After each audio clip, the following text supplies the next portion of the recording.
Go. Hello guys, I'm going to show you how to do order at McDonald's. This is personally my first time. I'm going to eat in. We have a main menu here. You can move closer and see. We have burgers, all these choices.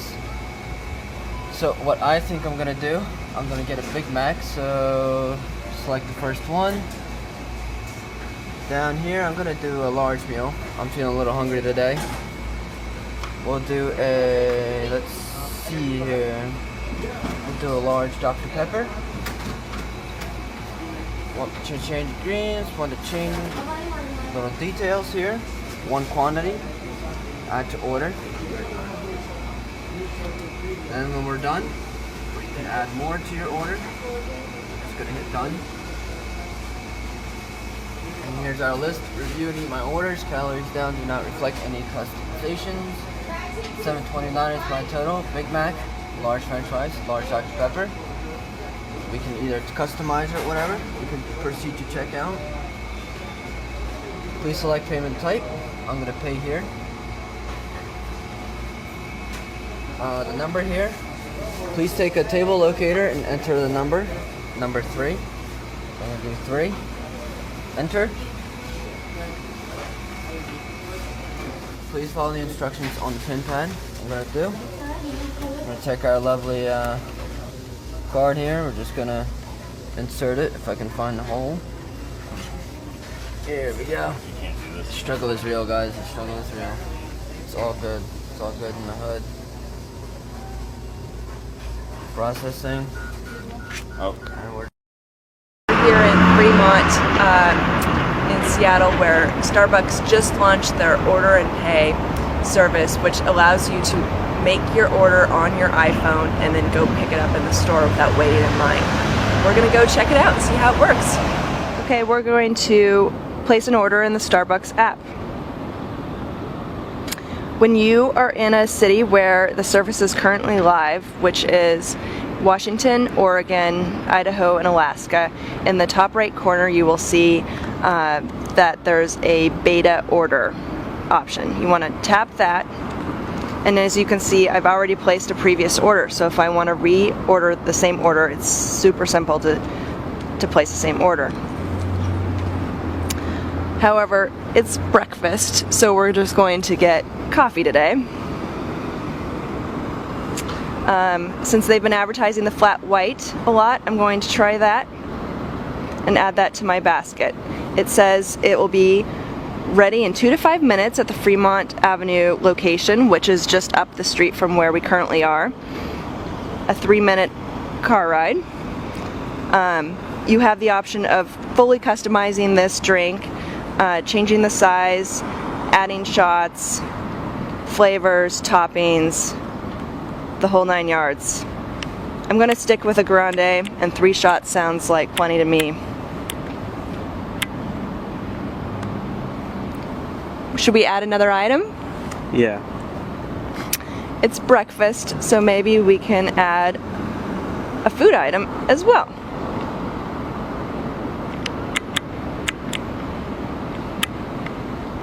Let's check out hot breakfast. The reduced fat turkey bacon is a favorite of mine, so I'm going to add that and then check out by hitting continue. It's saying, are you sure you want to go to this store?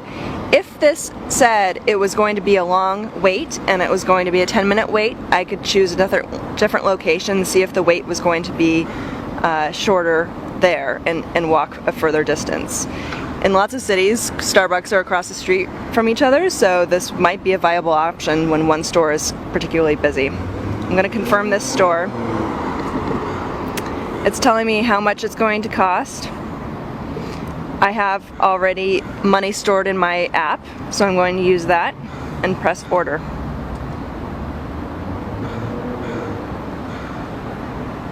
And now it says to come pick it up in 3 to 6 minutes. We made it to the Starbucks where I placed the order, and now we're going to go inside and see if my order is ready. What's nice about this is I can just find my favorite chair and sit down and wait for my name to be called rather than having to stand in line.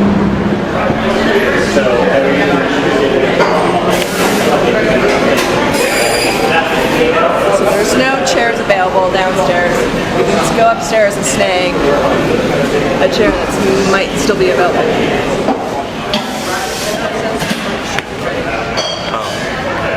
Hold on.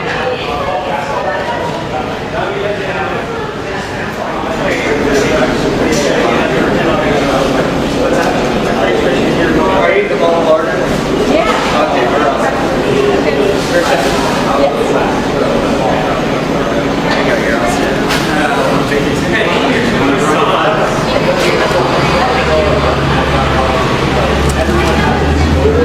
Nice. So let's see, you have your little...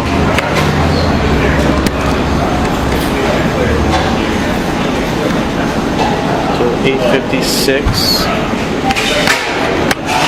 So there you go. Yeah, I have my own.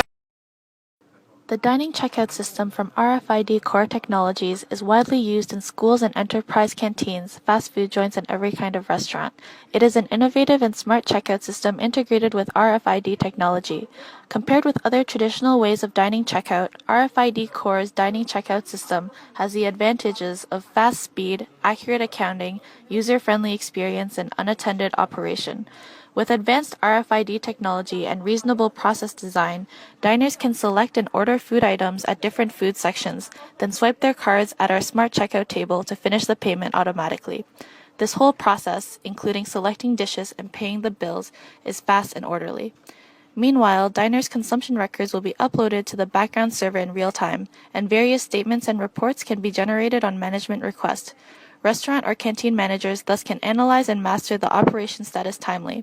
In addition, by adjusting or optimizing dish prices, consumption period, and dining card management regulations, managers will have better control and supervision of their restaurants or canteens.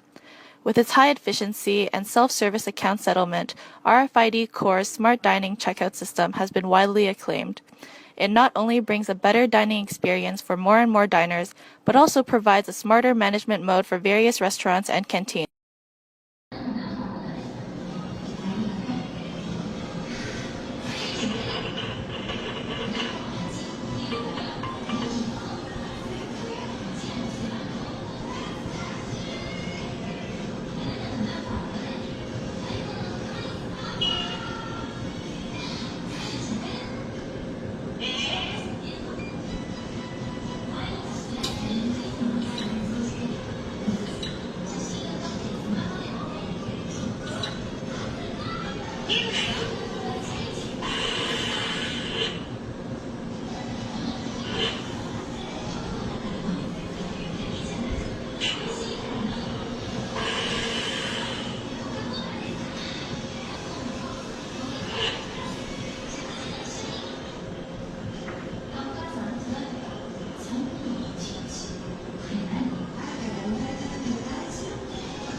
Starting off our list at number 9.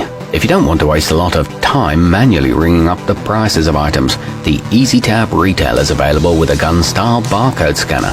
It comes with software pre-installed and mostly set up, so all you have to do is program in your inventory.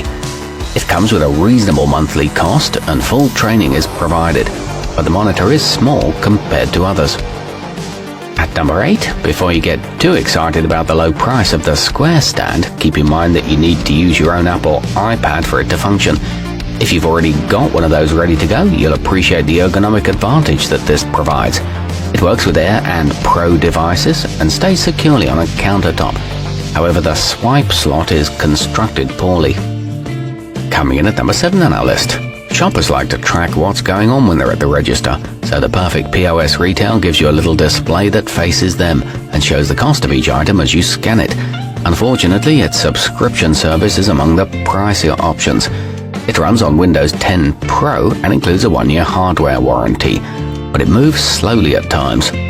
Our newest choices can only be seen at wiki.easybid.com. Go there now and search for point of sale systems, or simply click beneath this video. At number 6, storefronts with limited counter space should be able to accommodate the Epsilon Square and Shopify register. It boasts a tiny 12 by 12 inch footprint, but still offers everything from a large cash drawer to an effective receipt printer. It includes vertical slots for bills and a hidden compartment for checks. However, the fonts are not adjustable. Moving up our list to number 5. The Epsilon Star Micronics bundle is designed for use by Square users, and its streamlined appearance certainly fits with that company's aesthetic. You can get your hands on a set that comes in either white or black to match your store's decor. It includes an Energy Star certified printer, and setup is very simple, but some of the cords are proprietary. At number 4, the Square Register comes to you from one of the most highly regarded companies in the business. Their hardware is generally reliable, and it's among the sleekest and most attractive selections you can find, so your retail space will look decidedly fresh. It's backed by a 2-year warranty, and there's a small charge per card transaction. Note that printers and drawers are sold separately. Nearing the top of our list at number 3, the NRS POS Plus Touchscreen Bundle provides you with a pair of screens, one for your use and the other facing the customer, so you don't have to worry about using a fragile swiveling stand to share a single iPad with them. It features a loyalty rewards program built in and a lockable cash till, plus the first year of service is free. Our newest choices can only be seen at wiki.easybid.com. Go there now and search for point of sale systems, or simply click beneath this video. At number 2, business owners who want to be able to make deals on the go will appreciate the exceedingly portable nature of the Clover Flex Merchant. Whether you sell at street fairs, festivals, or even via a regular storefront, its compact design and effective program should prove useful. It boasts wireless 3G connectivity and an integrated barcode scanner, plus it accepts payments via NFC.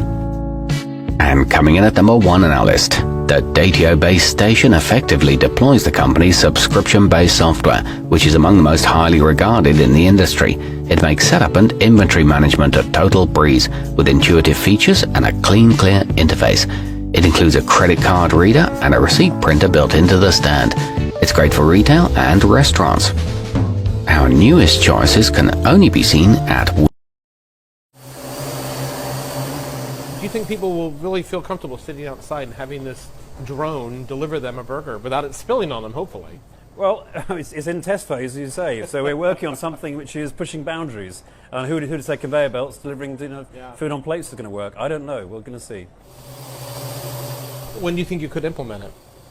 Well, it's in test phase. This is June, July, maybe later this summer. We're just showing it off the press now because we think it's that interesting. But watch your space. I think we don't need heavy winds, as you found out outside. But it could certainly come in the summer, late in the summer. As we come out of this massive recession and economic upheaval over the last 4 years, has sushi become a luxury for people only? Is this, are you trying to expand it because you need to bring more people in? No, I think sushi is now well established. I think Asian food is probably the 21st century pasta. I mean, people get it, in England particularly. And we got phenomenal success from Aberdeen down to Plymouth to Norwich. It's a worldwide thing in terms of UK, and we're operating in the Middle East. I think that what people are looking for is from Yo Sushi is a kind of window onto Tokyo. So they expect us to bring the new best thing, and this is the new best thing we've seen most recently on the streets in Tokyo. But sushi, that's half our menu. It'll be there forever, and with 5-6 million customers a year, and they keep on wanting more of it. Did you notice a marked difference in the last few years? Have you seen things improving the way you might in other businesses as we come out of recession? Okay, well, as we come out of the recession, we particularly the last 12 months, we're seeing stronger like-for-likes, we've seen more sustainable patterns on sales. We've opened lots of restaurants over the last 5 years, so we've taken advantage of the recession, but our underlying business continues to grow, and we're sort of 15 years old. That's pretty unusual in the restaurant world. So I'm quietly confident there's early signs of improving performance to all the restaurants. Do you ever get criticized of this being a gimmick and maybe that the iTray is a gimmick? Well, it's exactly the same conversation level that was 15 years ago, but the reality is that people come here because they want sort of the theatre, but they also want the quality of food. And ultimately, people come back to restaurants twice for the quality of food. And for us, sure, we have some interesting facets to it, but I think they become part of the experience. They aren't the whole experience. It really is around the food. But we have the concept, and we know how to operate sushi restaurants.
We're here at Zoom Pizza, where they make pizza with robots.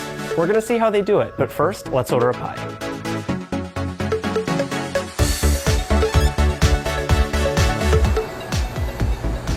At Zoom, humans and robots work together to make pizza, and you can see it happening from start to finish. The first step in the process is that the pizza is put onto the line. We use optical targeting and a pretty sophisticated vision system to tell each robot when to trigger. So your pizza has tomato sauce on it. That means Pepe, our tomato sauce dispensing robot, knows when the optical target reaches its laser to dispense the exact perfect amount of sauce, which he did just now. The next step is that sauce needs to get spread. So Marta, our sauce spreading robot, will take that sauce and spread it into a spiral. The next step in the process is done by humans. Noel is one of our amazing pizzaiolos.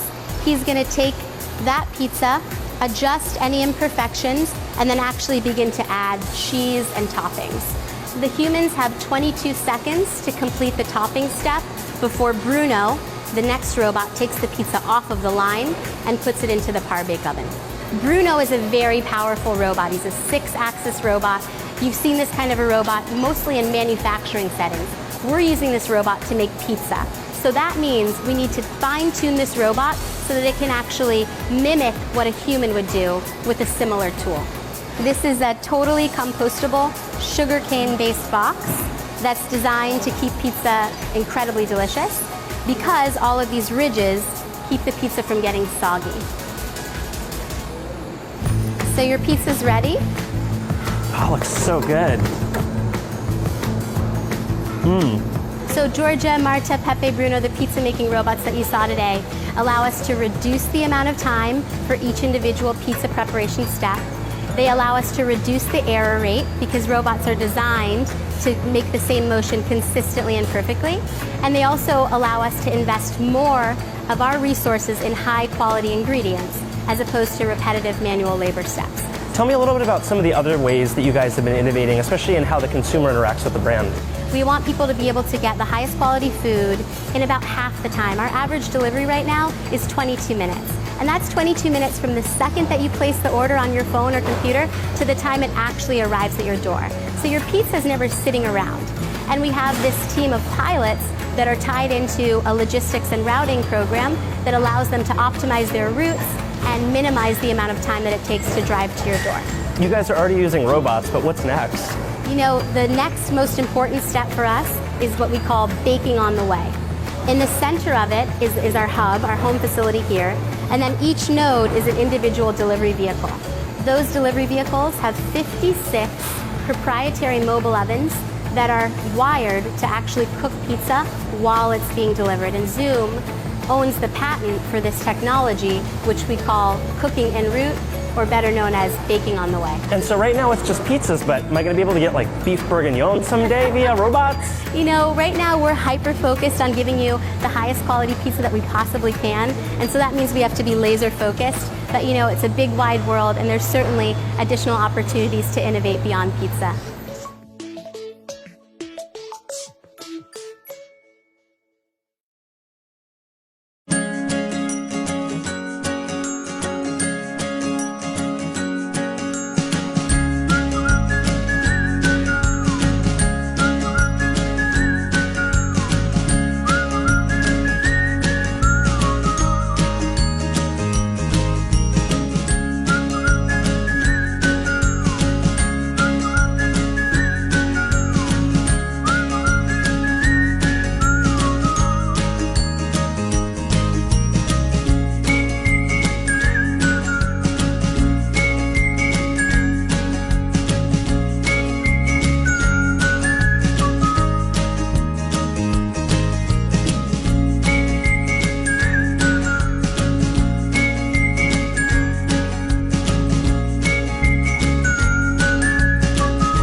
At Spice, we set out to create a new style of restaurant. We wanted to bring amazing meals to people at a more affordable price point.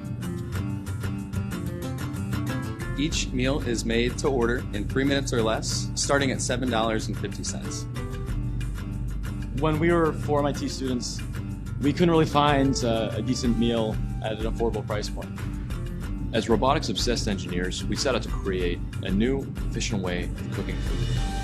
From our humble starts in our fraternity basement, we developed a prototype that really sort of proved we could build something that can create delicious, high-quality meals.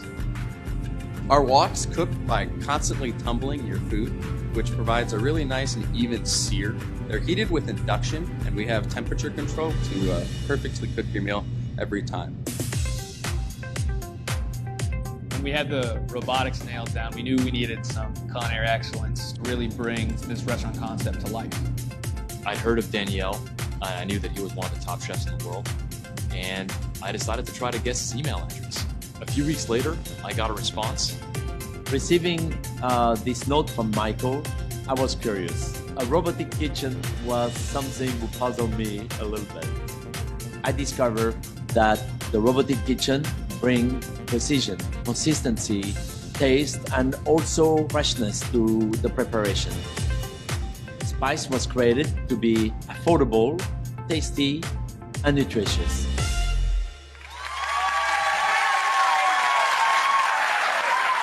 We're all just chatting in the kitchen next to the robot, and I don't know whether I want to hug it or maybe punch it. I'm a little scared of it. Hug it, don't be scared. You gotta hug it. But we're here with the two founders of Spice. Michael, I'm going to screw it up again.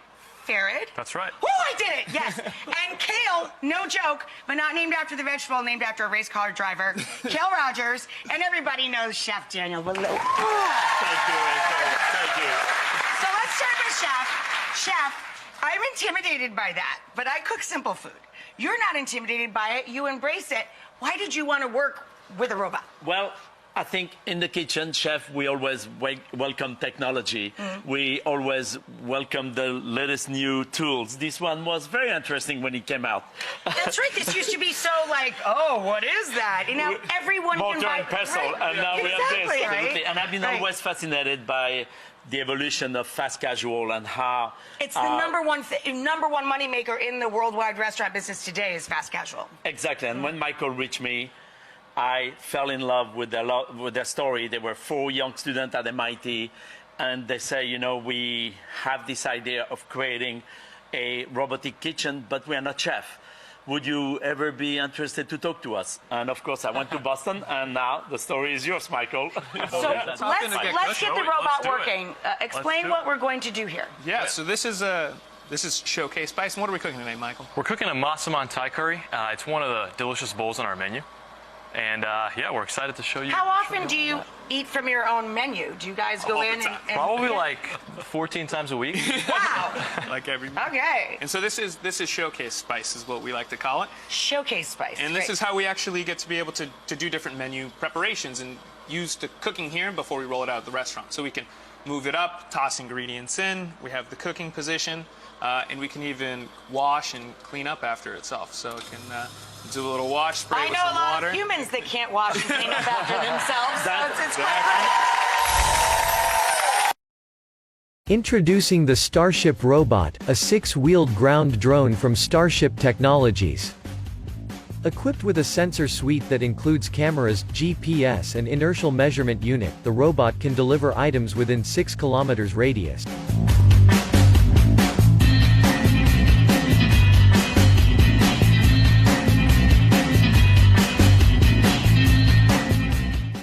It has a large compartment to hold deliveries equivalent to the size of 2 grocery bags with a maximum weight of 10 kilograms.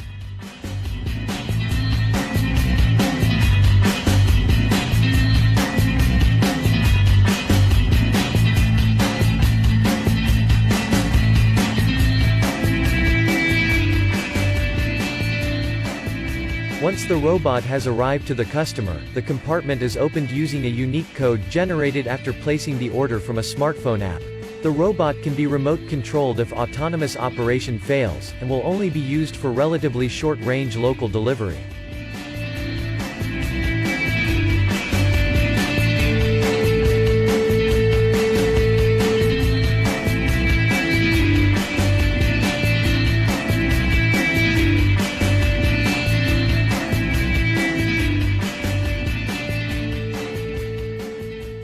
This is Kiwi, an autonomous delivery robot which picks up and deliver food and personal care items within a roughly 1.6 square kilometers area centered around campus.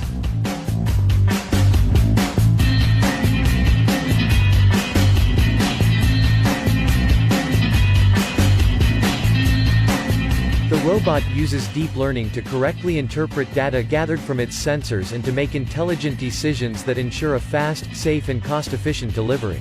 It can correctly identify traffic lights in order to cross streets and detect objects and obstacles to avoid collisions in a safe, reliable manner.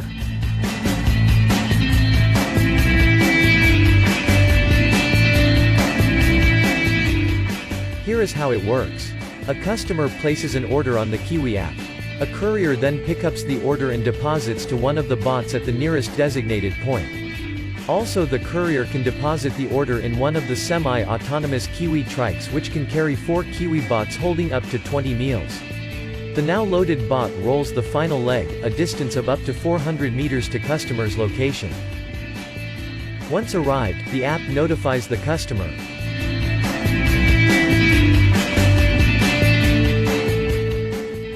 Only the customer can open the bot using the app.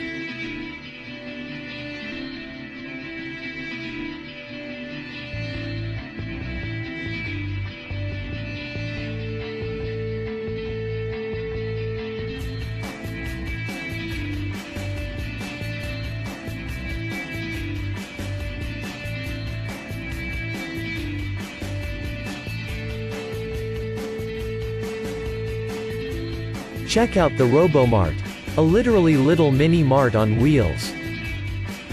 It is engineered with cutting-edge technology, including driverless tech for autonomy and tele-operations, an RFID and computer vision-based checkout-free system and purpose-built refrigeration and temperature control. The bots are now used by Stop & Shop grocery store chain to deliver groceries to its customers. When customers want to buy some groceries, they simply tap a button to request the nearest RoboMart. Once it arrives, they head outside, unlock the doors and pick the products they want.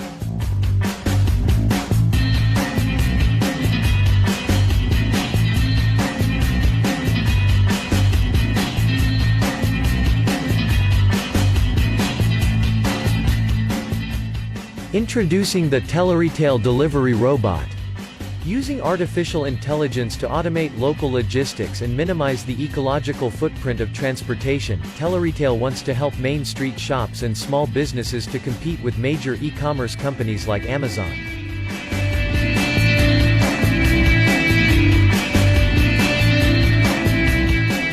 The robot is made by the Swiss startup Teleretail, founded in 2014 by Torsten Scholl with the aim of solving the logistical problems of local businesses.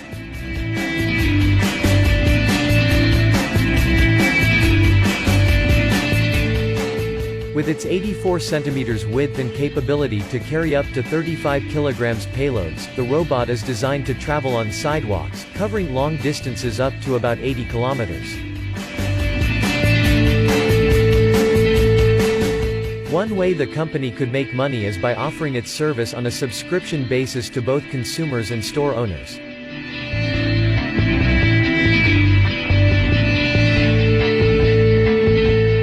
Entering the race of autonomous delivery robots is none other than the e-commerce giant, Amazon. Introducing the Amazon Scout, a 6-wheeled self-driving delivery machine that is the size of a small cooler.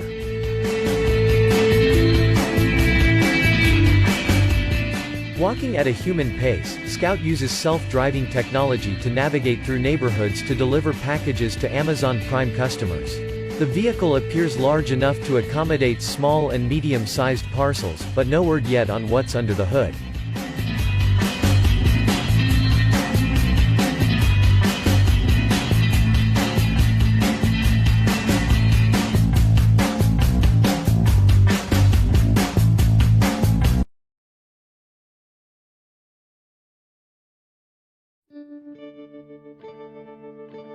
Would you love to make a perfect cup of coffee at home? All it takes is 4 simple steps to brew a delicious cup anytime. First, choose your coffee. Look for that classic red canister of Folgers coffee with the snap-tight lid designed to seal in freshness and aroma. The type of roast is up to you. If you like a mild coffee, go with breakfast blend. For a more traditional medium coffee, go with Folgers Classic Roast. Or if you prefer strong, bold flavors, try French Roast or Black Silk. It's a great substitute for espresso, the foundation of many specialty coffee drinks. Next, fill the carafe with cold water to your desired capacity. The quality of water is key to a good cup of coffee. Use fresh filtered water if you can. Pour the water in the reservoir and return the carafe to the heating plate. Now, measure your coffee. Add the desired amount of coffee to the filter. Use 1 tablespoon of ground coffee per 5 to 6 fluid ounces of cold water for regular coffee, or 2 tablespoons per 5 to 6 fluid ounces for strong coffee. Close the lid and turn the coffee maker on. Now, all you have to do is sit back and wait for the perfect home brewed coffee. Once it's ready, pour yourself a cup and store the rest in a coffee carafe to keep it fresh. So, just to recap, here are the 4 easy steps to brewing your own great coffee. Select your coffee, add water, measure your coffee, brew, and enjoy.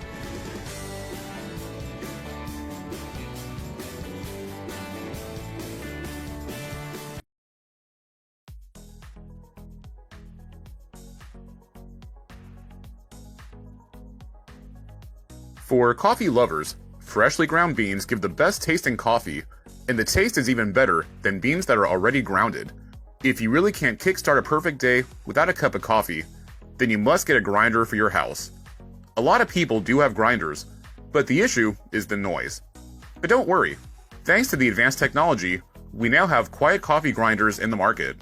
So if you want the one, we can help with some of the best in the business. The video description below contains all the additional information on our featured products. You can also find links to buy them.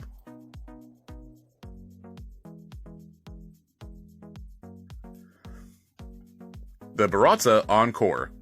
This grinder comes with a 450 RPM DC motor with a gear speed reducer that helps keep the beans cool while grinding. Its 40mm hardened steel burrs produce the quality grind that's going to make a key difference to the taste in your cup. The hopper can hold 8 ounces of whole beans, and the clear ground bin has a fill line to indicate when emptying is needed. The new gearbox of the grinder includes a new drive shaft, motor mounting plate, and bushings, as well as a new drive gear made of 15% glass-filled thermoplastic. Plus, this is quieter than the prior metal gear, wears better, and is more shock resistant. However, it has a front-mounted pulse button that allows for easy on-demand grinding, which is helpful when you're grinding directly into a brew basket.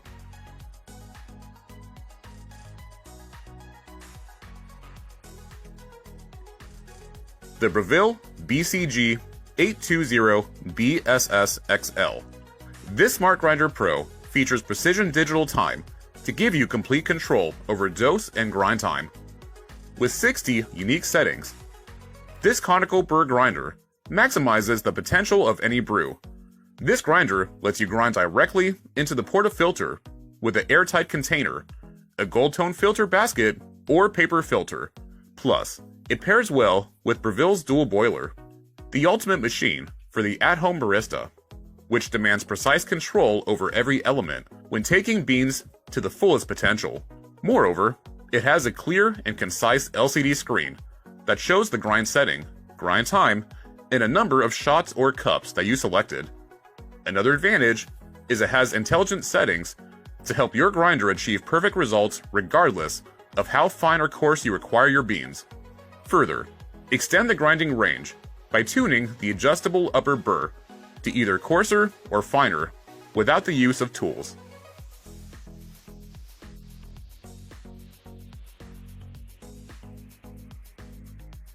The Baratza Vario 885. This grinder offers a front-mounted control panel with LED display, which is easy and intuitive. It has 3 programming buttons that allow for grind time settings within 0.1 of a second.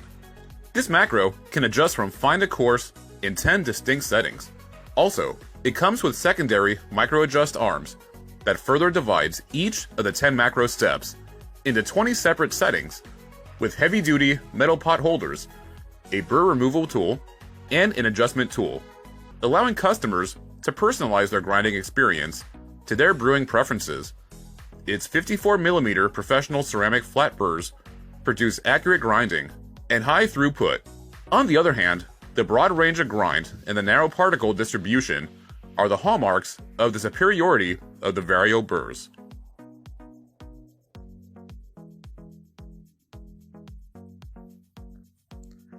The KitchenAid KC-G0-702CS. This is designed for the ultimate performance and reliability.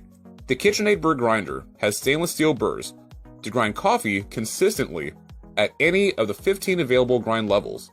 The glass bean hopper holds up to 7 ounces of whole beans that you can quickly grind for French press coffee, automatic drip coffee makers, espresso, or anything in between. Its stainless steel cutting burrs offer durability and powerful performance. The sleek, streamlined design allows it to be stored on your countertop or in a cabinet. However, the burrs turn at 450 RPM, minimizing frictional heat buildup and preserving flavor. Furthermore, it includes burr grinder, a handheld scoop, and a burr cleaning brush.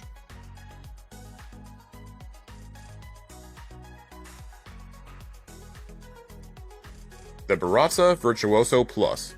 This offers a high-performance burr that helps create cafe-quality coffee, making this grinder perfect for your coffee journey. This grinder has an accurate fine to coarse grind for all popular brew methods and grinds at a speed of 2 grams per second. A convenient front-mounted dial allows you to adjust the 40-second digital timer to 1/10 of a second. Also, the clear grounds bin is backlit, so you can easily see when the grounds have reached the fill line, indicating it needs to be emptied. With its small footprint, it fits nicely under most kitchen cabinets, and the hopper can hold 8 ounces of whole beans. Plus, the topper can be easily taken out for cleaning and maintenance.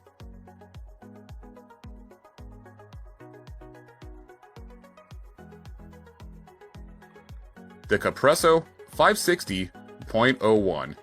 This offers commercial-grade solid conical steel burrs with an advanced cutting design for high-precision grinding. This grinder has 16 marked fineness settings with 4 levels for each: extra fine, fine, regular, and coarse. Its gear reduction motor grinds slow, with reduced noise and little static buildup. Plus, it has the slowest speed setting in its class that creates less friction and heat buildup, preserving maximum aroma and flavor for all grind settings. It provides a safety lock system for safe operation during and after use. The tight-fitting ground coffee container holds up to 4 ounces of ground coffee, and the see-through bean container holds up to 8.8 ounces of beans. Hope you folks enjoyed our work. If so, hit the like button and subscribe to our channel to show support. Also, hey everybody, today on Henry's How-Tos, I'm going to show you how to operate an espresso machine. Let's get straight into it. So basically we've got a 2-group machine here. So the groups are based on how many places the handles can go. So basically you can make up to 4 coffees at once. And we've got a hot water spout here, which is for the tea. Now I'll give you a quick introduction onto the buttons here. Now being a digital machine, this can be completely programmable. But the way it's programmed right now is this button here will do a single shot espresso. This will do a double. This will do 2 espressos. This button here just does continuous hot water. This one can be programmed to whatever you like. And that's for just hot water for tea. And of course here is a knob for the steam. Now all espresso machines will have a gauge down here. It will either be analog or digital. Generally the high-end ones are all analog. Now basically what we have here on the right is our water pressure.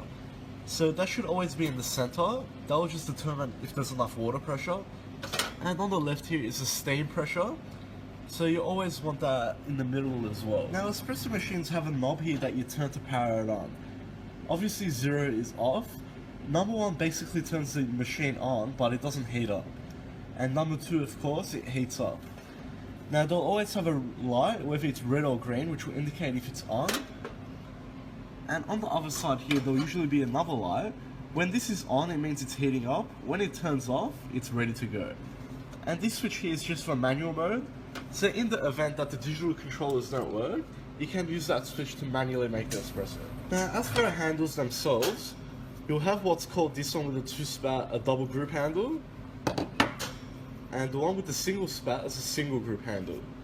Now do bear in mind, the single one will have a smaller basket compared to the double spout. The way these handles work is you slide them in and then you turn it until it locks. This will pressurize it and that's what makes the espresso come out. That needs to be tight. In some cases the washers do deteriorate, so I usually get them changed once a year and that usually stops anything from happening. Now other accessories we have is a coffee tamper. So once we put our coffee ground in there, we use this to push it down. And another accessory is what we call a blind filter. Basically this has no holes in it. So at the end of the day, you take this basket off, place the blind filter in, you put this in and run the water through it. This is what washes out the actual group. So that needs to be done every day at least. If you're doing a lot of coffees, then obviously you need to do it more often. And what we have here is a grinder. Now ensure your coffee grinder is always full when you are in service. And also ensure at the end of the night it's emptied, because the coffee will start to go stale. So only ever put in the right enough of beans that you actually need. As you can see, I've only filled it up about 30% of the way here, and I'll fill that up as I need it. Don't ever just fill it up if you're not going to use it. So in regards to actually making the espresso, we'll use our single group handle, place it underneath the hopper on the rack, and we're going to click the grinder twice, and that'll give the right amount of coffee. Now, most grinders do have this tamper on them as well, but I prefer not to use those, as they sometimes go crooked. So what we'll do is we'll use our coffee tamper. So just press down like that, knock it on the side, press down again. It should be so tight that when you flip it over, nothing comes out. Now in the event that we're using our double handle, obviously this needs more coffee. Once again, place it under the hopper. This one will click 3 times. Like so. Once again, we'll tamper it down. Just like so. Check that it's firm, and we're ready to go. So guys, considering that your machine is hot enough, we'll place the handle straight in. Make sure it's locked. And place your cup underneath. And obviously in this case it's single, so we'll press the single button.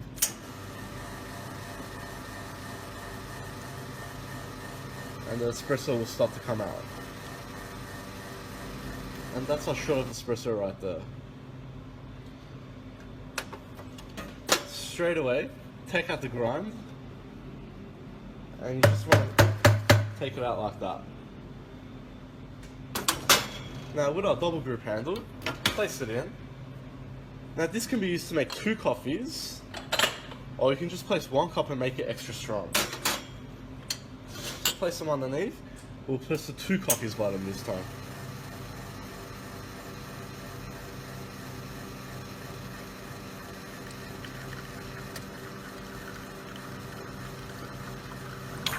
So as you can see, we have 2 beautiful espressos right there. So now we'll work on the milk. Obviously you have to work quickly, but because I'm showing you guys, it's different. So our steam one's here.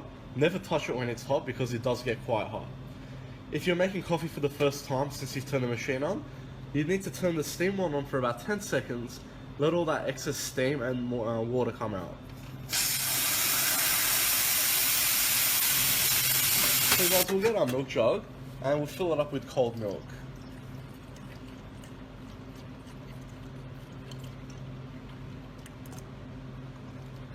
Now never ever fill more than halfway, because if it gets too frothy it's going to start to overflow, and in some cases, like it's happened to me, it will burn you.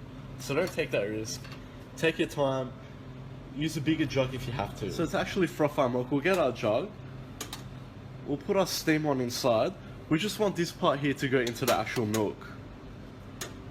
Just like so.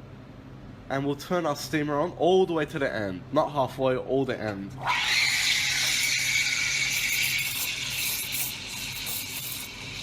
Just like so. Now if you're making a frothy milk, you want to ensure to constantly make that noise. That's what froths it. If you want a less frothy milk, just hold it in one place and keep it there. In this case we'll do cappuccinos. I never use a thermometer, I use my hand. Just keep touching the sides. If your hand can no longer stay there, you're at the right temperature. Now surprisingly enough, this is what the professionals do as well. Right there. As you can see, that's how much the milk is frothed up. And always wipe the steam on. So what we'll do is we'll just swirl it around. If you bang it on a hard surface like that gets rid of all the air bubbles. Now for a cappuccino, all we do is pour it right from the bottom like that. And let all that froth just come up. There we go. We'll do it again. Just like that. Now that all the froth is out, the milk in there is quite flat. So to make a flat white, we'll pour it straight from the top. Just like that.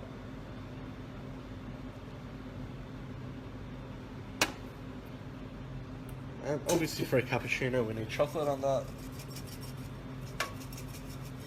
But the flat white stays as is. That's all there is to it. So now just to show you how frothy it is, just look at that.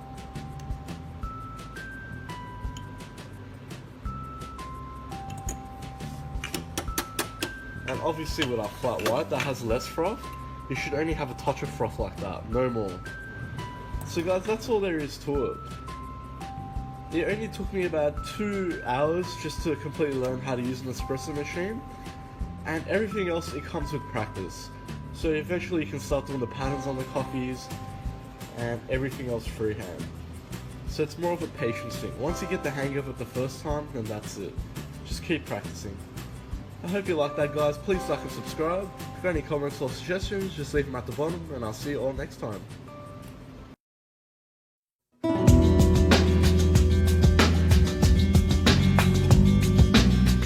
Hi, I'm Phil McKnight, Breville's Coffee Guru, and today I'd like to introduce you to our BS870. We call it the Barista Express. At the heart of this machine is the stainless steel conical burr grinder that's built right into the machine.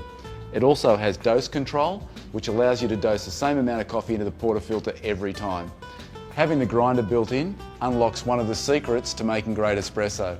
and that's grinding right before you extract espresso. So on the left-hand side of the machine, we have a grind size adjustment dial. This allows you to fine-tune the rate of extraction of your espresso. Also in the machine, we've included a lot of features and functions and technology that we developed in our BS900 dual boiler espresso machine, and they include low pressure pre-infusion and PID temperature control. PID temperature control is really important because that controls water temperature that's delivered to the ground coffee, and that's the secret to getting maximum flavour. Also, we have programmable 1 cup and 2 cup buttons. These allow you to extract 30 mils and 60 mils of espresso, but we also have a program function which allows you to customise these volumes so you get exactly the right flavour in your cup every time. We also have a pressure gauge. The pressure gauge is your key to consistency. If you aim to hit the same mark on the gauge every time you extract espresso, you'll know that you're getting consistent flavours. The dedicated water spout is really convenient because it allows you to preheat cups, and it also allows you to fill a cup 2/3 full of hot water so you can make a long black. We also have a large water tank which is removable at the rear. It has a carbon resin integrated filter, so that helps reduce scale build-up to keep your espresso tasting great. So another really cool feature that we built into this machine is the ability to adjust brew water temperature. Why would we do that? Because it's critical to get the best flavour out of the coffee by delivering water at exactly the right temperature for that particular coffee. So you can adjust the water temperature plus or minus 2 degrees C in 1 degree C increments. Another convenient feature is we have a removable hopper in our grinder. All you do is just turn the dial, it shuts off the bean flow so you can lift the hopper up, then you can store your beans conveniently in an airtight or vacuum sealed container. That way you'll keep your beans fresh, and that's one of the keys to making great tasting coffee. So let's make a coffee. We're just going to insert our portafilter directly into our grind cradle and just bump to start. So you can see here we're grinding right before we extract, and that's one of the secrets to making great tasting espresso, is grinding really fresh. We've got our dose adjustment dial set here so that we should get the right amount of coffee in the filter basket every time. One of the really important things to making great espresso. So we carefully remove our portafilter from the grinder cradle. You can see here we've got what looks like a lot of coffee, but that's how freshly roasted, freshly ground coffee looks like. All we need to do is distribute, collapse, and then using our integrated tamper, tamp down nice and firmly. And you can see there, we've got the right dose because we've just got our top of our cap on our tamper is level with the top on our filter basket. Just replace our tamper, wipe the top of the basket, insert into the group head, and brew immediately. So right now we've got the machine is just in its low pressure pre-infusion zone, and now we have full pump pressure and we've got nice, really dark, viscous flows of espresso, and that's exactly what we're looking for. So espresso extraction is finished. Now we're just going to switch to steam. And this is where our large capacity thermocoil comes into action, because we have a really quick transition to steam, only around 30 seconds, so it's really quite quick. We have our jug filled up to the V, full of really fresh, nice cold milk. We're just going to pause our steam, insert into the jug, and restart our steam. So what we're doing here now is we're just texturing and stretching our milk, and what we're looking for is we're looking for some really small microfoam bubbles, and the texture of our milk when we're finished should be really glassy. It should be like wet paint. Now I'm just using my hand to judge the temperature of the milk. With a bit of experience, it's pretty easy to do that. When it's up to temperature, it's just a little bit too hot to touch, which it is right now, so I'm just going to turn the steam dial to standby. Drop the jug down, use a wet cloth to wipe the steam wand, and then we're just going to purge the steam wand. We're just going to grab our espresso, swirl to break the surface tension of the espresso, and then we're just going to integrate the two together. So there we have a coffee made on our Barista Express, just like you get in your local cafe.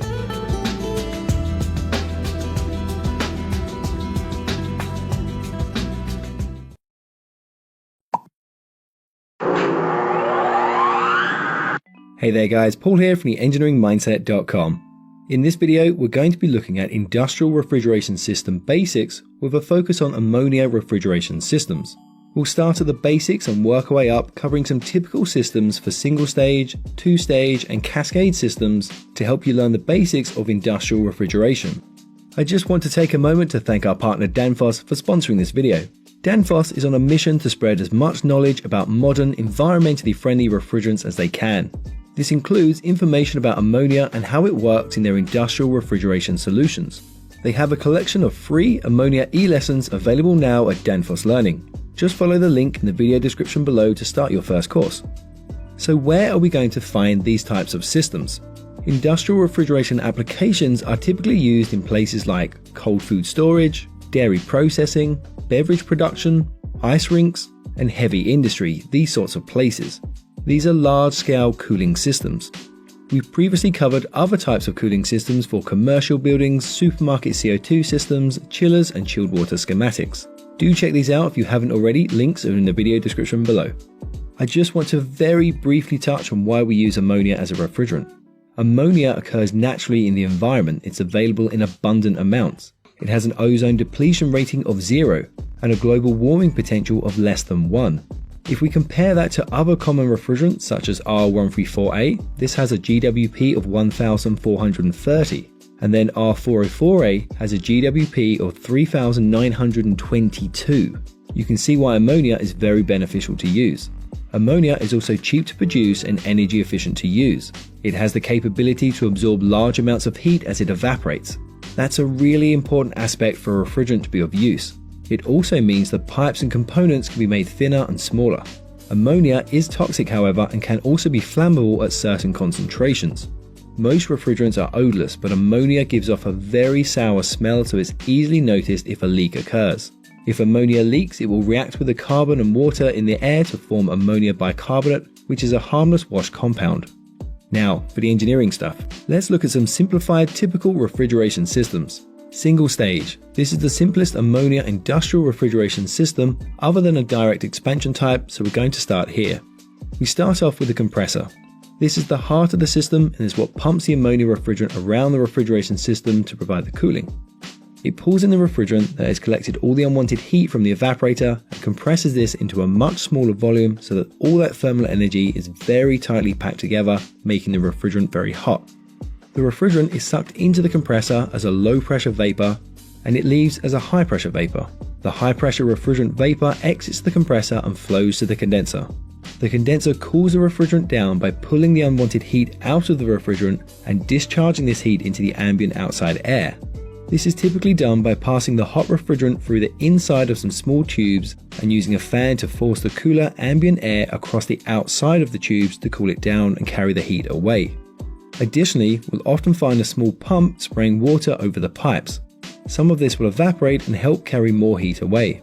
The refrigerant is sealed inside the pipe and does not come into contact with the air or water. It is always separated, the two never meet or mix. Only the heat of the refrigerant passes through the pipe wall and is carried away by the air and water. As the heat is removed, the refrigerant condenses into a liquid. So it leaves the condenser as a high pressure liquid refrigerant and flows to the receiver. The receiver is a storage vessel for a reservoir of liquid refrigerant and holds any excess that's not in use. This allows it to maintain a minimum head pressure and also perform under varying cooling loads, providing a buffer. We'll likely find a line running between the receiver and the condenser inlet. This is just to provide pressure equalization and allows the liquid refrigerant to flow out of the condenser and into the receiver more easily. The refrigerant then flows to the expansion valve, which regulates the pressure and addition of liquid refrigerant into the evaporator circuit. From the expansion valve, the refrigerant flows into the liquid separator. The liquid flows to the bottom and is typically then sucked in by some refrigerant pumps. These pumps ensure correct circulation rates through the evaporators as the cooling load varies. The refrigerant is then pushed to the expansion valves of the evaporator, which regulate the flow of refrigerant into the cooling load. The cold refrigerant enters the evaporator and passes on the inside of some pipes inside the evaporator, and the fan blows the warm room air across the outside of these tubes. The cold refrigerant absorbs the heat, so the air leaves much cooler and thus provides cooling to the space. As the warm air passes across the evaporator pipes, it causes the ammonia to boil and evaporate as a part liquid, part vapor mixture. As it evaporates, it carries the heat away. Just like when water boils in a pan, steam rises from the pan and carries the heat away. Again, the refrigerant is sealed inside a pipe and it never comes into contact or mixes with the air. The two are always separated. The refrigerant leaves the evaporator as a liquid vapor mixture and heads back to the liquid separator. The refrigerant which is liquid falls down and repeats the cycle through the evaporator. The refrigerant which is vapor rises and is sucked back into the compressor to repeat the entire cycle again. The refrigerant enters the compressor as a low pressure vapor refrigerant. Two-stage. This is the next evolution of the industrial refrigeration system, which is suitable for low temperature refrigeration systems, providing high efficiency and low compressor discharge temperatures. We again have the refrigerant flowing the same cycle, but we have a few other components and cycles. In this type, we have a tank called the intermediate cooler, which sits between the receiver and the expansion valve. The main flow of refrigerant passes through the coil inside the tank. The refrigerant passes through this and into the main expansion valve. Just like the single stage system, it then continues its flow via the separator, the evaporator, and back to the separator. Another stream of refrigerant comes off the main line and is sprayed into the tank via an expansion valve to produce a cooling effect. As it is sprayed and evaporates into the tank, it cools the submerged coil. This subcools the main flow of refrigerant inside the coil before it flows to the main expansion valve. The vapor refrigerant being sucked out of the separator still flows to a compressor, but this time we have two compressors. The refrigerant therefore flows to the low stage or booster compressor to increase the pressure. From here it flows and is released into the intermediate cooler, which helps to condense the refrigerant. The vapor refrigerant is sucked out of the intermediate cooler and flows to the high stage compressor, where it will then flow back into the condenser to repeat the entire cycle. Cascade. This is the most advanced system, and these systems can become very complex. It's suitable for refrigeration systems which require different temperature ranges for the cooling loads, and also makes it easier and cheaper to comply with health, safety and environmental regulations. It is a little daunting when you first look at this system, but if you've watched this video all the way through without skipping, then you should be able to follow how it works. Just give yourself a moment to trace the pipes and see where everything is flowing. These refrigeration systems usually consist of two or more separate refrigeration circuits, often using different refrigerants to provide a cooling effect. In this system, we have two compressors, except they are both circulating refrigerant around separated circuits, a high temperature circuit and a low temperature circuit. Connecting the two circuits is a heat exchanger known as a cascade condenser. We've covered how heat exchangers work as well as the different types in our previous videos. Do check that out, links are in the video description down below. The cascade condenser acts as a condenser for the high temperature circuit, but also an evaporator for the low temperature circuit. The two refrigerants can be the same or they can be different and optimized for each circuit. For example, we could use ammonia for the high temperature side and CO2 for the low temperature side. This would mean that less ammonia is used and the system would be more efficient compared to a two-stage ammonia-only system. I just want to thank Danfoss again for sponsoring this video. Don't forget to check out their free ammonia e-lessons by clicking on the link in the video description below.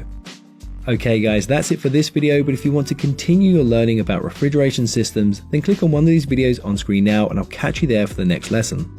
Leave your questions in the comment section and don't forget to follow us on Facebook, Instagram, Twitter, as well as theengineeringmindset.com.